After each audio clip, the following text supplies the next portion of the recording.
नमस्कार, energy meter में आप सभी का स्वागत है। मैं हूं ब्रिज द्विवेदी। लगातार जिस तरह से ट्रंप के बयान आ रहे हैं टैरिफ को लेकर, उस वजह से अनसर्टेनिटी का माहौल है, जिसके वजह से हम लोग देख रहे हैं पूरे बाजार में, चाहे खास तौर पर अगर कम्युनिटी बाजार की बात की जाए तो कीमतों पर असर पड़ता हुआ दिखाई दे रहा है। क्रूड, अगर एनर्जी मार्केट की स्पेशली बात करें तो क्रूड ऑयल, नेचुरल गैस और इलेक्ट्रिसिटी फ्यूचर्स पर भी इसका इम्पैक्ट पड़ता हुआ दिखाई दे रहा है। स्पेशली अगर क्रूड की बात की जाए तो क्रूड पर प्रेशर बना हुआ है। घरेलू बाजार में देखें या इंटरनेशनल मार्केट में देखें तो यहाँ पर देख सकते हैं गिरावट दिख रही है। ब्रेंट क्रूड $66 के करीब ट्रेड कर रहा है, करीब करीब 1% की गिरावट है। WTI में भी देखें अगर 1% की गिरावट नजर आ रही है, आप स्क्रीन पर प्राइजेस देख सकते हैं, $63 के करीब ट्रेड कर रहा है। घरेलू बाजार में 5600 के नीचे आ चुका है MCX पर प्राइजेस क्रूड ऑयल के, यहाँ पर भी गिरावट दिख रही है। प्रेशर लगातार बना हुआ है। ऐसे में आज के लिए कच्चा तेल और नेचुरल गैस में ट्रेडर्स की आज के लिए क्या स्ट्रैटेजी होनी चाहिए, इसे समझते हैं। हमारे साथ जुड़ रहे कमोडिटी समाचार सिक्योरिटीज के को फाउंडर और हेड रिसर्च अंकित कपूर जी। सर, बहुत बहुत स्वागत है आपका द बोनस में। जी नमस्कार सर, सबसे पहले क्रूड पर बातचीत करेंगे। जिस तरह से प्रेशर बना हुआ है, टैरिफ तनाव है, ओपेक ने प्रोडक्शन बढ़ाने की बात की है, तमाम फैक्टर्स हैं, कैसे देख रहे हैं? क्योंकि पुतिन और ट्रंप की मुलाकात की भी बातचीत हो रही है, ऐसे में कुछ समझौते भी निकल कर आ सकते हैं। जिस तरह से यूक्रेन को लेकर भी तनाव बना हुआ है, क्या राय रखते हैं सर ओवरऑल एनर्जी मार्केट को लेकर आप? जी सबसे पहले तो बात करेंगे लास्ट पे जब हमने बुधवार को बात करी थी, बुधवार के अंदर हमने क्लियर बोला था कि जो भी पोजीशन है तो 5750 के आसपास अगर या फिर 5850 के आसपास अगर मिलता है तो अपनी पोजीशन को एग्जिट करने की कोशिश करिए। तो 5850 के बाद देखा जाए तो वापस से हमको गिरावट देखने को मिली है और काफी बड़ी गिरावट देखने को मिली है। इस समय 5550 के आसपास ट्रेड कर रहा है। बात करें तो रशिया से जो टेंशन है वो कंटिन्यूसली चल रहा है। अभी क्लियरली मैं अगर बात करूं तो उनका एक क्लियर स्टेटमेंट है कि पहले डोनाल्ड ट्रंप में पुतिन से मिलेंगे, उसके बाद ही पुतिन जो है यूक्रेन से बात कर सकते हैं। जिस तरह से अगर बात करें जाए तो इंडिया ने रिटेलिएट करा था कि हम जो है यूएस के साथ में जो क्रूड है वो मंगा रहे हैं। बाकी अगर देखा जाए तो रशिया के साथ में भी उनकी डील कंटिन्यूसली है।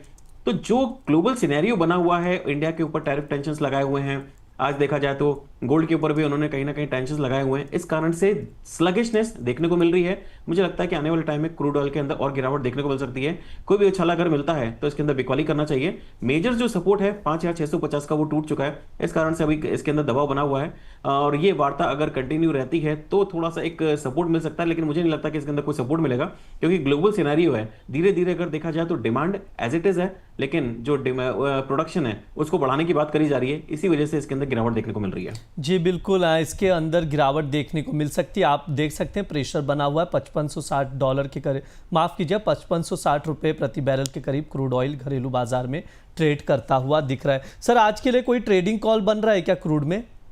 क्रूड ऑयल के अंदर 5650 एक उछाला अगर मिलता है तो बेकॉली करके चलेंगे।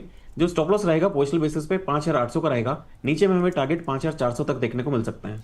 जी बिल्कुल, हम लोग चाहेंगे एक बार ग्राफिक्स शो कर दें जो ट्रेडिंग कॉल्स के हैं। आप लोग नोट डाउन करके चल सकते हैं। ये ट्रेडिंग कॉल स्क्रीन पर शो कर रहा है। शॉर्ट करने की सलाह दी जा रही है। यहाँ पर अगर थोड़ा सा उछाल अगर मिलता है प्राइजेस में तो 5650 पर आप शॉर्ट करें। 5300 के टारगेट के लिए स्टॉप लॉस लगाना है 5800 का, यहाँ पर आप लगाकर चल सकते हैं। सर, जो 5500 का रेजिस्टेंस लेवल था, एक यहाँ पर सपोर्ट लेवल कह सकते हैं 5500 का, अगर ये ब्रेक होता है तो 5300 का टारगेट दिखाई देगा। अगर वो भी और प्रेशर बनता है तो सर क्या टारगेट देख रहे हैं डाउन साइड आप? ओवरऑल अगर देखा जाए तो इसके अंदर स्लगिश सिनेरियो बना हुआ है। मुझे नहीं लगता कि अभी ये 5900 6000 के लेवल को क्रॉस करता हुआ नजर आएगा। ट्रेडर्स को कोई भी अगर उछाला मिलता है तो बिकवाली करने की सलाह रहेगी। आने वाले टाइम में इसके अंदर गिरावट जारी रहेगी। 5500 का एक आपने जो सपोर्ट लेवल बोला है, ये टूटता है तो डेफिनेटली 5300 के लेवल देखने को मिलेंगे और अगर ये सिनेरियो कंटिन्यू रहता है तो 5100 तक के लेवल्स भी देखने को मिल सकते हैं। जो पुराना लो लगा हुआ है 4700 का वो काफी एक मेजर सपोर्ट रहेगा, लेकिन अभी खरीदारी की इसके अंदर सलाह नहीं रहेगी। कोई भी उछाला मिलता है तो बिकवाली करके चले क्योंकि ग्लोबल सिनेरियो की अगर मैं बात कर रहा हूं तो वहां पे हमें स्लगिशनेस देखने को मिल रही है। एक सिचुएशन और इसके अंदर क्रिएट हो रही है। नेक्स्ट मंथ अमेरिका की तरफ से महंगाई के आंकड़े आएंगे। अगर महंगाई के आंकड़े बढ़ के आते हैं तो डेफिनेटली कहीं ना कहीं जो रेट कट की बात हो रही थी कि सितंबर में हो सकती है कि रेट कट के बाद, तो मुझे लगता है कि वो रुकते हुए नजर आएगी। उस सिनेरियो में कहीं ना कहीं मंदी के चपेट में अमेरिका देखने को मिल सकता है। अगर ग्लोबल मार्केट में मंदी आती है तो डेफिनेटली सबसे पहले अगर किसी में इंपैक्ट पड़ेगा तो क्रूड ऑयल प्राइसेस पे ही पड़ेगा। इसलिए और मेजर जो चीज मेरे को देखने को मिल रही है टेक्निकल्स की अगर बात करूं, चार्ट की बात करूं तो 5650 जो पिछले 2 वीक्स का लो था उसको तोड़ दिया है, तो काफी मेजर ब्रेकआउट दिया हुआ है नीचे के लेवल पे। तो मुझे लगता है कि आगे टाइम में इसके अंदर गिरावट रहेगी। तेजी करके चलना इसके अंदर थोड़ा सा मतलब मुझे लगता है कि तेजी करके नहीं चलना चाहिए, उछाले वेकवाली करके चलेंगे तो ज्यादा बेटर रहेगा। स्टॉप लॉस 5800 का पोजिशनल बेसिस पे लगा के रखेंगे। जी बिल्कुल, वहाँ पर अगर यहाँ पर थोड़ी सी उछाल आए तो बेच कर चल सकते हैं और प्रेशर बनता हुआ क्रूड ऑयल में दिखाई देगा। सर नेचुरल गैस को लेकर क्या राय रहेगी? 268 269 के करीब इस वक्त हम लोग देख रहे हैं, एमसीएक्स पर ट्रेड करता हुआ नजर आ रहा है नेचुरल गैस, क्या राय रखते हैं सर शॉर्ट टर्म नजरिए से? जी बिल्कुल। अगर लास्ट टाइम की अगर हम बात करें तो उसके अंदर हमने आपको कॉल पुट दोनों सेल करने की सलाह दी थी 270 का।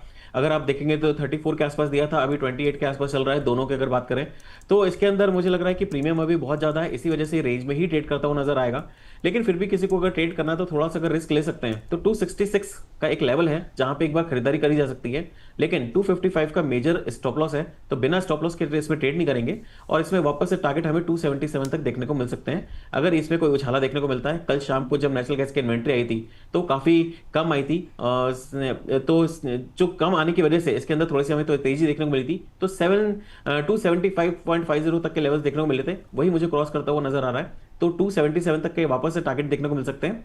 ओवरऑल अगर सिनेरियो की बात करूं तो ये 250 से लेके 280 की रेंज में ट्रेड करता हुआ नजर आएगा। जी बिल्कुल, 266 पर बाय करके 277 का टारगेट लेकर नेचुरल गैस में चल सकते हैं। स्टॉप लॉस लगाना है 255 का। सर एक आखिरी सवाल रहेगा, इलेक्ट्रिसिटी फ्यूचर्स को लेकर क्या राय रखते हैं? 4456 पर इस वक्त ट्रेड करता हुआ नजर आ रहा है, सर क्या राय रहेगी आपकी? इलेक्ट्रिसिटी फ्यूचर्स को अभी मैं इतना ट्रैक नहीं कर पा रहा हूँ क्योंकि वॉल्यूम्स के अंदर काफी कमी है। और जिस तरह से हमने अभी देखा है कि जो गवर्नमेंट ने उसको इलेक्ट्रिसिटी प्राइसेस को भी फिक्स करने की बात करी है, उसके कारण से थोड़ा सा वापस से इसके अंदर हमको प्रेशर देखने को मिल रहा है। तो जो ट्रैकिंग इतनी ज्यादा वॉल्यूम की वजह से नहीं हो पा रही है, लेकिन फिर भी अगर मैं प्राइस की बात करूँ तो मुझे लगता है कि अभी थोड़ी सी और गिरावट देखने को मिल सकती है।